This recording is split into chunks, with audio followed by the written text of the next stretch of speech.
Quando foi a última vez que você presenciou uma injustiça? E como é que você se sentiu a respeito? Parecia que tinha acontecido um desequilíbrio na realidade? E outra pergunta, quando você viu pela última vez a justiça ser feita, como é que isso ressoou em você? O ponto é que justiça e injustiça é um assunto muito velho, com milhares de anos, mas ao mesmo tempo super atual. E a gente pode ver isso hoje acontecendo nas redes sociais, nas notícias, no governo, nas relações diplomáticas. E muitas vezes a gente não sabe como se posicionar com relação a isso e a gente não tem informações suficientes. O fato é que a dimensão justiça ela é inescapável para o ser humano enquanto ele vive em sociedade. Se você quer saber um pouco mais sobre esse conceito e quer saber como se posicionar em relação a ele, senta na cadeira que hoje a gente vai pedir ajuda para a República de Platão. Eu sou o Jorge Verlindo e este é Ler o Mundo, Crescer e Viver Melhor pela Leitura. Mês passado eu terminei de ler, graças a Deus, A República de Platão. Era uma leitura muito ansiada e muito desejada, mas ao mesmo tempo uma leitura muito complexa. Eu gosto muito de ler os gregos, mas nem sempre é um passeio do parque, tanto pela linguagem quanto pela densidade das ideias que eles trazem pra gente. E apesar da densidade das ideias dos gregos, nunca deixa de ser uma leitura formadora e útil. E formadora aqui é uma palavra-chave. Eu vou dizer que, pessoalmente, leituras como Epicuro, Aristóteles, Platão me ajudaram a formar várias facetas da minha visão de mundo e sempre me ajudaram a tomar decisões melhores enquanto eu estava sendo sujeito a desafios da minha vida. E hoje eu vou aproveitar que terminei essa leitura recentemente e estou com as ideias frescas para trazer duas delas. O livro é imenso, mas eu vou trazer duas das mais importantes, na minha opinião, que podem ser úteis para ajudar você a formar a sua visão de mundo e a lidar melhor com os desafios que a vida ainda há de trazer para você. A República é um dos livros fundacionais do Platão, e ele é um livro que fala sobre muitas coisas, sendo a justiça um dos grandes eixos. Como você sabe, eu não vou trazer resumos para cá. Meu interesse não é falar, olha, na página 10, na página 20, na página 30. Eu acredito que existam resumos muito bons na internet a respeito. Uma outra tática que você pode fazer, por exemplo, é chegar no ChatGPT e escrever de que se trata a República de Platão e pegar um resumo ali para você começar a entender a ideia. Mas o que eu vou trazer hoje aqui é como ler a República de Platão me afetou, que ideias ali ressoaram sobre mim, e eu vou pensar duas ideias ali. Primeira, essa discussão toda sobre a justiça, e no fim, um corolário natural da gente se posicionar com relação à justiça, baseado no mito do último livro. Então, grossíssimo modo, o livro começa com uma discussão sobre o conceito de justiça, que vai gerar desdobramentos sobre conceito de virtude, a formação das cidades, a política, a ética e a formação do indivíduo. Essa discussão ela vai se ampliar no início do livro ainda por três dimensões diferentes que são alguns dos interlocutores do Sócrates, que é o personagem central aí dessa obra. O primeiro deles é o Céfalo, que ele diz que justiça para ele é dizer a verdade e pagar as dívidas. Parece uma frase curta, mas se você for olhar, muitas vezes você ser verdadeiro e você restituir algum tipo de desequilíbrio, você está eventualmente sendo justo. Depois a gente vai pensar no que o Polemarco pensa sobre justiça, que é ajudar os amigos e prejudicar os inimigos. Telegraficamente, assim, parece uma frase bizarra. O livro desenvolve um pouco mais a visão do Polemarco aí, mas o ponto é que muitas vezes as pessoas imbuídas de algum senso individual de justiça, elas podem eventualmente ser enviesadas nas decisões e nos atos delas. E a terceira versão de justiça, quem traz é o Trasímaco. Trasímaco é um dos personagens mais exaltados da obra, né? Ele contesta e desafia o Sócrates no meio do caminho ali, até de uma maneira agressiva. Mas a estruturação do argumento dele é muito boa, a gente vai ler um trecho daqui a pouco. Mas, sintetizando, o que ele diz é que a justiça serve para preservar o interesse do mais forte. E nesse ponto a discussão começa a ganhar mais complexidade e mais profundidade de campo. Então eu vou pegar esse trecho do Trasímaco, que dá uma conceituada aí, uma materializada no que ele pensa que é justiça, porque ele tem muito a ver com visões que a gente tem hoje na contemporaneidade de justiça e que eventualmente podem não ser exatamente a visão de justiça que a gente quer na nossa vida comum. Vamos lá, vamos ver o trecho, depois a gente desenvolve o assunto. E as diferentes formas de governo fazem leis democráticas, aristocráticas ou tirânicas, tendo em vista os seus respectivos interesses. E ao estabelecer essas leis, mostram os que mandam que é justo para os governados o que a eles convém, e aos que delas se afastam castigam como violadores das leis e da justiça. É isso que quero dizer quando afirmo que em todos os estados rege o mesmo princípio de justiça, o interesse do governo. E como devemos supor que o governo é quem tem o poder, a única conclusão razoável é que em toda parte só existe um princípio de justiça, o interesse do mais forte. Pois é, esse trecho que o Trasímaco conceitua a justiça, ele dava um livro ele próprio, se a gente não fosse olhar para a versão do Sócrates da justiça dentro da República. Quem é que vai dizer que isso não acontece, na verdade? Até hoje, né? Por exemplo, tem 1000 anos, tem milhares de anos que a República foi escrita e hoje ainda você se depara com situações onde o mais fraco ele é punido de uma maneira muito mais violenta, muito desproporcional em relação a um crime, por exemplo, roubar uma galinha, um saco de pó, etc., do que um mais forte que eventualmente fica provado que se desviou bilhões e que ele é o responsável. E às vezes paga uma fiança e sai, que proporcionalmente a fiança é muito menor e o pobre não consegue sair da cadeia. Para dar um exemplo mais rudimentar de todos. Mas a questão aqui é um pouco mais profunda. Porque se por um lado essa visão do Trasímaco ela é uma visão que existe na realidade, por outro lado é importante a gente se perguntar se é essa visão que a gente quer implementar. E isso é uma das grandes discussões dos gregos de uma maneira geral, que é a discussão de você escolher as visões que você quer vivenciar no mundo. Isso acontece com Epicuro, como eu falei, acontece com Aristóteles, quando você, lá no Ética a Nicômaco, você escolhe como você quer agir dentro do espectro de virtudes e defeitos e tal. E aí o Sócrates aqui ele vai apresentar uma outra visão ao longo do livro inteiro, que vai mostrar o que ele entende por justiça, como é que a gente ampara essa justiça, quem vai se beneficiar dela, que bem que ela vai fazer para as pessoas e como são essas pessoas que vão ser as guardiãs da justiça. Eu não vou falar de todos esses pontos hoje porque não ia caber no vídeo e ia ficar cansativo para você. O que mais me importa aqui é o seguinte, nós temos duas dimensões estruturais aí. Nós temos o que acontece no mundo e eventualmente o que acontece via quem faz alguma coisa, suponho o cara rouba alguma coisa de alguém. E nós temos como a gente vai se comportar e como é que a gente vai se posicionar com relação a isso. Seja como indivíduo, seja como instituição, por exemplo, justiça, seja como sociedade que engloba a justiça e engloba os indivíduos. E se a gente for pensar como o Trasímaco, que a justiça é a defesa dos interesses do mais forte, a gente não vai ver uma justiça que atenda a todos e que gere equilíbrio, harmonia e que gere sustentabilidade no longo prazo. Ao passo que se a gente for olhar para a forma como Sócrates traz, como ele conceitua, por mais complexa que seja e às vezes utópica, a gente começa a ver um norte, um lugar para onde nós como sociedade podemos olhar, sonhar e agir na direção de ver um futuro onde a gente tem mais equanimidade, que eu acho que é o que todo mundo quer.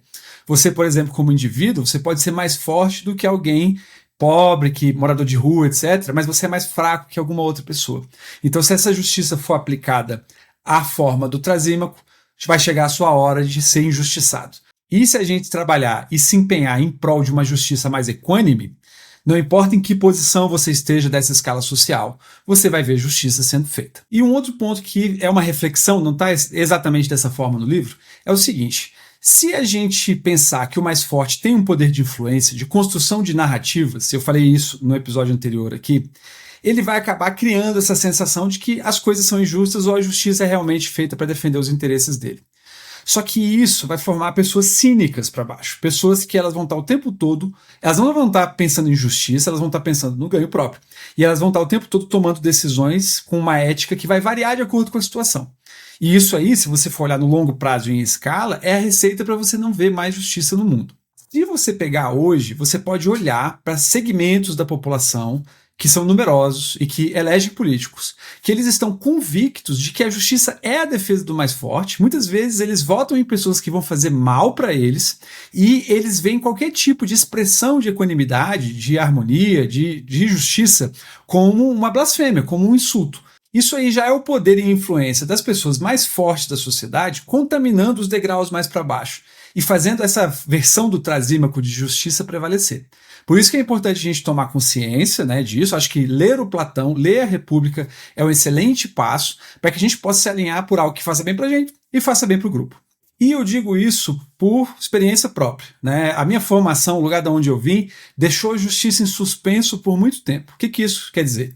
Não que eu agisse de uma forma injusta o tempo todo, ou que eu preferisse agir de uma forma cruel, brutal com ninguém, não era isso, né? Nunca foi. Mas, ao mesmo tempo, eu não me posicionava em direção à justiça, em alinhamento com a justiça, porque do lugar de onde eu vim isso não era uma prioridade, isso não era importante.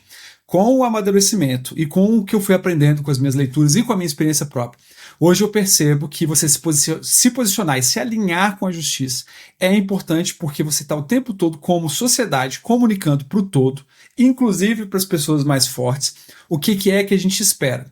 E a gente vai comunicar o que a gente espera e isso vai ter alguma ressonância. Se a gente esperar que vale a chinelada do mais forte em direção ao mais fraco, é isso que a gente vai ter. Se a gente for capaz de mostrar que nós temos poder, coesão, unidade, que a gente quer uma sociedade mais justa, uma sociedade que todo mundo tenha dignidade, provavelmente a gente vai conseguir avanços parciais, insuficientes, mas ainda assim avanços na direção do que a gente precisa. E uma última dimensão que eu quero trazer aqui, que é muito importante, e não está no livro essa é outra reflexão minha, é a seguinte: quando você começa a trazer o conceito de justiça para algumas pessoas, se essa pessoa do outro lado, o interlocutor, já tiver contaminado por essa outra visão, que é a do Trasímaco, ou seja, defesa do mais forte, justiça como defesa do mais forte, você pode ouvir o seguinte argumento.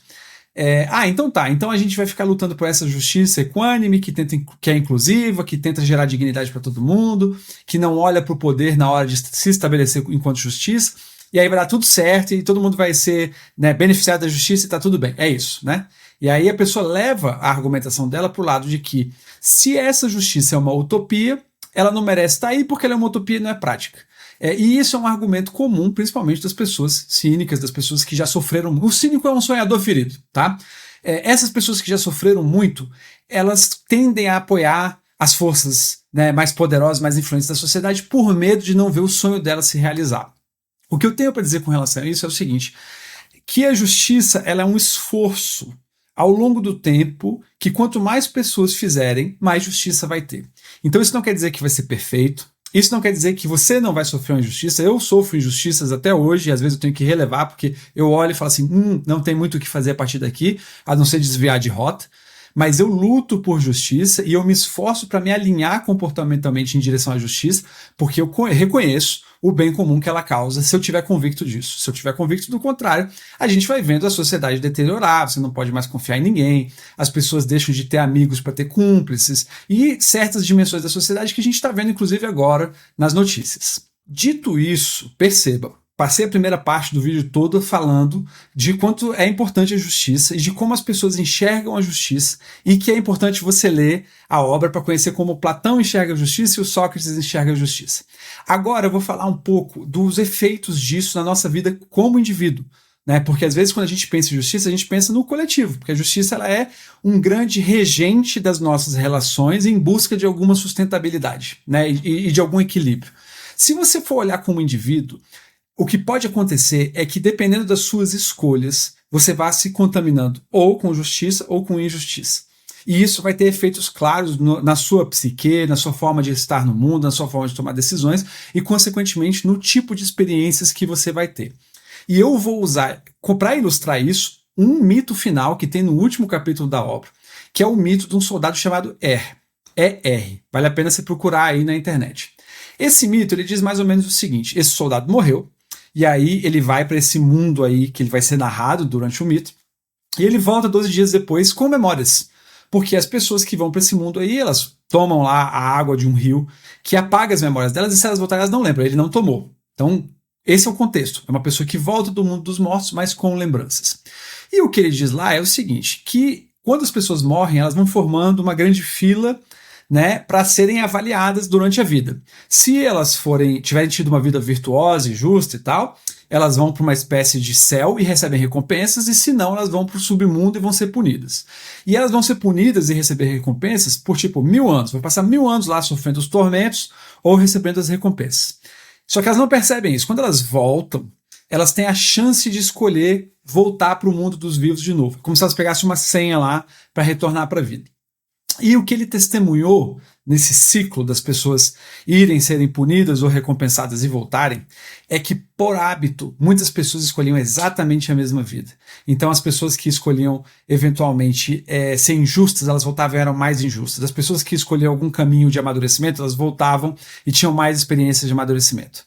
É um mito, né? Na verdade não é a realidade, não é uma fábula, não é um mito moralista para você ter virtudes e tal, mas o que eu acho que é importante se apreender desse mito é o seguinte: Na verdade, esse submundo, esse céu, essas coisas, na minha visão, já são aqui.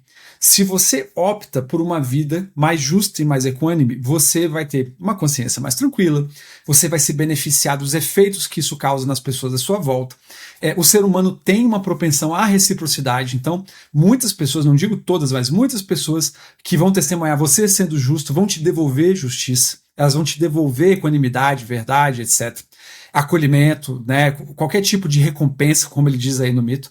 E se por outro lado você opta por uma vida onde você está constantemente arrancando do outro, você está fomentando injustiças, você está trabalhando para tirar coisas dos outros, você passa a ter uma vida onde você não pode confiar em ninguém, onde as pessoas não são suas amigas, elas são suas cúmplices, então se a situação mudar, elas vão te punir de alguma forma. Você passa a ter uma vida onde você convive frequentemente com os efeitos da sua injustiça no outro, porque isso não passa, a menos que você tenha, né, a menos que a pessoa tenha alguma tendência sociopata, você não passa ileso de ser injusto, de cometer uma injustiça com alguém. Você sente isso na sua pele, nos seus hormônios, entendeu? No seu bem-estar, no seu sono, etc. Então o que eu quero dizer com isso, que eu acho esse mito maravilhoso, às vezes eu volto só para ler esse último mito lá no livro 10 dele. O que eu quero dizer com isso é que não é depois da morte, né? Depois da morte, para mim, é uma alegoria. É aqui já. Né? Quanto mais nós formos capazes de lutar, nos envolvermos, nos empenharmos na direção da justiça, melhor passa a ser a nossa vida. E por fim, eu quero dizer um pouco sobre como esse mito do último livro da República, ele ressoa com o eterno retorno de Nietzsche e com a reencarnação nas filosofias e religiões orientais, né? Quando se diz assim, você está reencarnando aqui, você está pegando a senha para voltar para esse mundo, né? Eu não tenho nenhuma visão, eu não me alinho com nenhuma dessas filosofias, eu só acho interessante a replicação da história, né? As histórias serem tão parecidas e terem similaridades, mas uma coisa que eu acho que, independente de qual é a história que está sendo contada, é que a vida justa ela não deixa dívidas para você acertar depois. E ela permite um gozo comum de todos nós, que ele é benéfico demais, ele faz muito bem para o indivíduo. Quem já viveu isso sabe. E eu acho que buscar a justiça é uma excelente escolha na vida e ler a República de Platão é um excelente primeiro passo. E você? O que você acha desse assunto? Ele tem a ver com alguma parte da sua vida, algum momento que você já viveu? Me conta aqui nos comentários. E se por acaso você gostou dessa conversa, não esquece de se inscrever no canal ou deixar seu like, ou enviar para alguém que você acha que vai se beneficiar desse assunto. Esses gestos dizem para o algoritmo que o meu assunto interessa para você e me ajudam a trazer o melhor das minhas leituras em todos os episódios. Muito obrigado e nos vemos no próximo vídeo.